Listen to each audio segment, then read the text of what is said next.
Breaking news ఉప్పల్లో HCA general body meeting ఉద్రిక్తతకు దారితీసింది. సమావేశాన్ని అడ్డుకోవడానికి వచ్చిన తెలంగాణ క్రికెట్ అసోసియేషన్ జేఏసీడీ సభ్యులను అరెస్ట్ చేశారు పోలీసులు.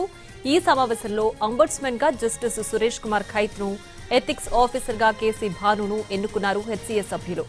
మరోవైపు 6 నిమిషాల్లోనే జనరల్ బాడీ మీటింగ్ ముగియడంతో పలు క్లబ్బుల సెక్రటరీలు నిరాశను వ్యక్తం చేస్తున్నారు. తమ సమస్యలు వినకుండానే మీటింగ్ ముగియడంపై పలు క్లబ్బుల సెక్రటరీలు ఆగ్రహం వ్యక్తం చేస్తున్నారు.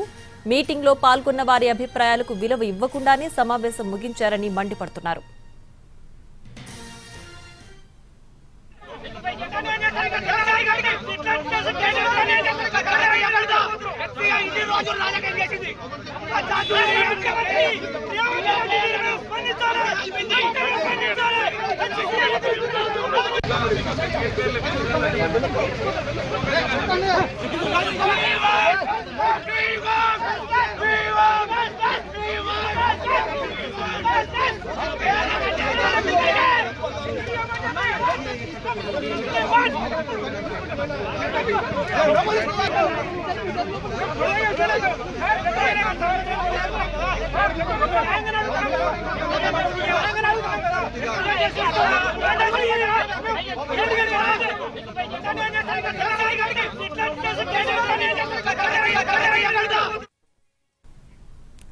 ఇక ఉప్పల్లో హెచ్సీఏ జనరల్ బాడీ మీటింగ్ ఉద్రిక్తతలకు దారితీస్తుంది. దీనికి సంబంధించి పూర్తి డీటెయిల్స్ మా ప్రతినిధి రాధాకృష్ణ లైవ్ లో అందిస్తారు.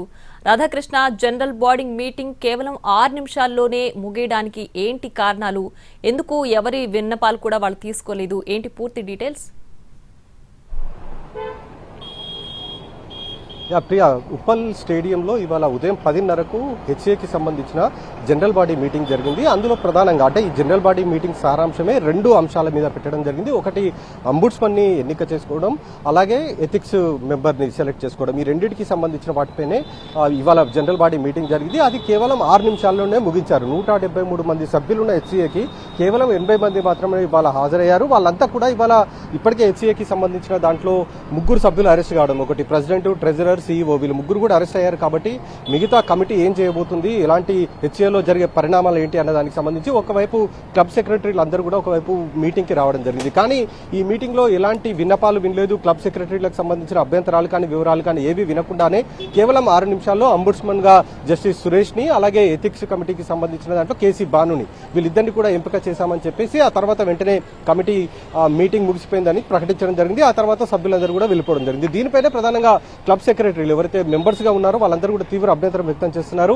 తమకు సంబంధించిన క్లబ్ తమకున్న అభ్యంతరాలు ఏంటి, ఎలాంటి ఇబ్బందులు తాము పడుతున్నామన్న దానికి సంబంధించి ఎలాంటి వివరాలు సేకరించకుండానే ఏ విధంగా మీరు కమిటీని క్లోజ్ చేస్తారు సమావేశాన్ని అంటూ కూడా వాళ్ళు అభ్యంతరం ఒకవైపు వ్యక్తం చేయడం జరిగింది. ఈ నేపథ్యంలోనే తెలంగాణ క్రికెట్ అసోసియేషన్ సంబంధించిన సభ్యులు ఒకవైపు, అలాగే క్రికెట్ జేఏసీకి సంబంధించిన కొన్ని క్లబ్లకు సంబంధించిన వాళ్ళు హెచ్సీఏ మీటింగ్ అడ్డుకోవడానికి స్టేడియం దగ్గర రావడం జరిగింది. వాళ్ళందరినీ కూడా అరెస్ట్ చేసి పంపించి వేయడం జరిగింది. ఇది కమిటీకి సంబంధించిన అంటే హెచ్సీఏ జనరల్ బాడీకి సంబంధించిన సమావేశం ఒకవైపు అయితే, మరొక వైపు హెచ్సీఏకి సంబంధించిన కేసులో అరెస్ట్ చేసిన దాంట్లో ఇవాళ 3వ రోజు కస్టడీలో భాగంగా 2 నిందితులను, ఇందులో హెచ్సీఏకి సంబంధించిన ట్రెజరర్ గా ఉన్న శ్రీనివాసరావు, అలాగే సీఈఓగా ఉన్న సునీల్, వీళ్ళిద్దరిని కూడా కొద్దిసేపటి క్రితమే సిఐడి అధికారులు తీసుకొని రావడం జరిగింది. ఎందుకంటే నిన్న జగన్మోహన్ రావుని హెచ్సీఏ కార్యాలయానికి తీసుకొని రావడం జరిగింది. జగన్మోహన్ రావు ప్రెసిడెంట్ గా ఎన్నికైనప్పటి నుండి ఉప్పల్ స్టేడియంలో దాదాపు 500కు పైగా కూడా మ్యాచ్లు జరిగాయి. ఇవి అంతర్జాతీయ మ్యాచ్లు కావచ్చు లేదా దేశావళి మ్యాచ్లు కావచ్చు.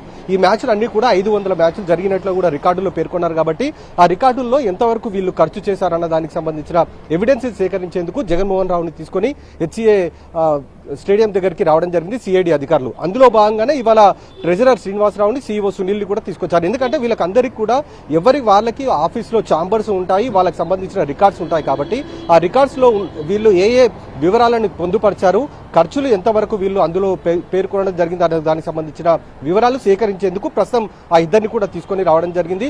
ప్రస్తుతం సిఐడి అధికారులు వాళ్ళ ఛాంబర్లో అంటే ఇటు ట్రెజరర్ శ్రీనివాసరావు అలాగే CEO సునీల్ కి సంబంధించిన ఛాంబర్లలో ప్రస్తుతం రికార్డులు అయితే పరిశీలిస్తున్నారు.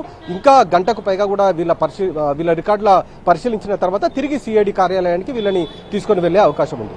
ప్రియా, రాధాకృష్ణ, అయితే కేవలం 6 నిమిషాల్లోనే ఈ జనరల్ బాడీ మీటింగ్ ముగియడంపై పలు క్లబ్ల సెక్రటరీలు అసహనం వ్యక్తం చేస్తున్నారు. అసలు వాళ్ళు ఏం చెప్తున్నారు, వాళ్ళ విన్నపాలు కావచ్చు లేదంటే వాళ్ళ సమస్యలు కానీ ఎందుకు అక్కడ వాళ్ళు డిస్కస్ చేయడానికి అనుమతి ఇవ్వలేదంటారు?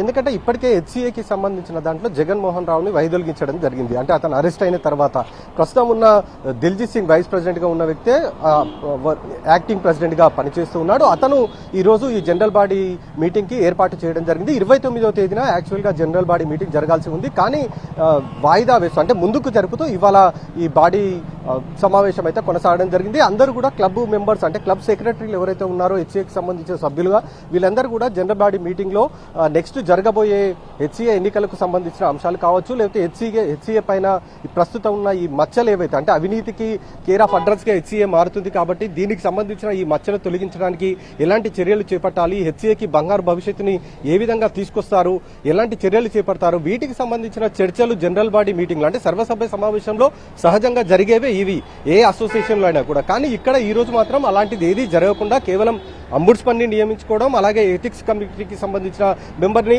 సెలెక్ట్ చేసుకోవడం, ఈ రెండు అంశాలు పూర్తి కాగానే వెంటనే క్లోజ్ చేయడం పైన ప్రధానంగా వాళ్ళు అభ్యంతరం వ్యక్తం చేశారు. కనీసం ప్రస్తుతం ఎవరైతే సర్వసభ్య సమావేశానికి పిలిచిన దిల్జీత్ సింగ్ ఉన్నాడో ఇతను కూడా కనీసం తమ సమస్యలు ఏవి వినకుండానే వీళ్ళిద్దరి పేర్లు ప్రకటించి ఆ తర్వాత సమావేశం క్లోజ్ అయిపోయింది అని చెప్పేసి వెంటనే వెళ్లిపోవడం జరిగింది. దీనిపైన క్లబ్ సెక్రటరీలు అందరూ కూడా ఇప్పటి వరకు హెచ్సిఏ చరిత్రలో జరిగిన సర్వసభ్య సమావేశాల్లో ఇప్పటి వరకు 6 నిమిషాల్లో ముగిసిన సమావేశం ఇదే మొదటిసారి జరిగిందంటూ కూడా వాళ్ళు చెప్పడం జరిగింది. దీనిపైన తాము కోర్టులకు వెళ్తాము అంటే హెచ్సిఏలో ప్రస్తుతం జరుగుతున్న పరిణామాలన్నిటిపైన కోర్టులకు వెళ్తాము, హెచ్సిఏకి బంగారు భవిష్యత్తును తీసుకొచ్చే విధంగా తాము ప్రయత్నం చేస్తామనేది ఒకవైపు చెప్తున్న పరిస్థితి ఉంది. మరి నెక్స్ట్ ఇప్పుడు అంబుడ్స్మన్ తో పాటు ఎథిక్స్ కమిటీ కూడా నియమించారు కాబట్టి వీళ్ళు నెక్స్ట్ జరగబోయే హెచ్సిఏకి ఎన్నికలు కావచ్చు, హెచ్సిఏలో జరుగుతున్న పరిణామాలపైన వాళ్ళు ఇద్దరు కూడా పూర్తి స్థాయిలో విచారణ జరిపించే అవకాశం కనబడుతుంది. క్లబ్ సెక్రటరీలు కూడా వాళ్ళు తమకున్న అభ్యంతరాలు కావచ్చు లేదా వాళ్ళు ఏదైనా విన్నపాలు చేయాలనుకున్నా కూడా వీళ్ళిద్దరి ముందు కూడా వాళ్ళు త్వరలో అంటే ఇప్పుడు వాళ్ళిద్దరిని నియమించారు కాబట్టి రాబోయే రోజుల్లో